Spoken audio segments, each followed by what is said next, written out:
À l'étranger maintenant, quand le coronavirus permet de révéler un scandale social. C'est ce qui s'est passé au Royaume-Uni.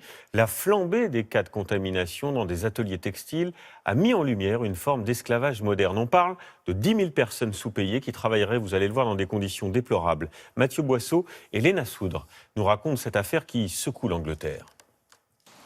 Derrière les portes de ces bâtiments délabrés, la face sombre et secrète de l'industrie textile britannique.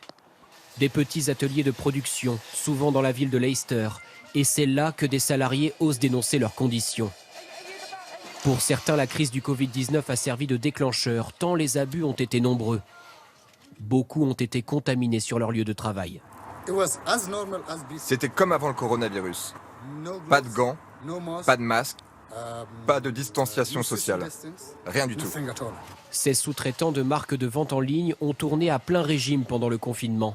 Certains employés auraient même été forcés de continuer à travailler malgré des symptômes du Covid-19. De l'esclavage moderne selon plusieurs associations. Elles s'indignent aussi de la politique salariale des ateliers. Moins de 4 € pour une heure de travail, même pas la moitié du revenu minimum. Parce qu'il y a un très fort taux de chômage dans cette région, les salariés se sentent contraints et forcés d'accepter malgré tout ces salaires si faibles et ces conditions de travail déplorables. La situation est dénoncée depuis plusieurs années déjà. En 2018, un rapport parlementaire s'était penché sur le sujet, mais rien n'a été fait.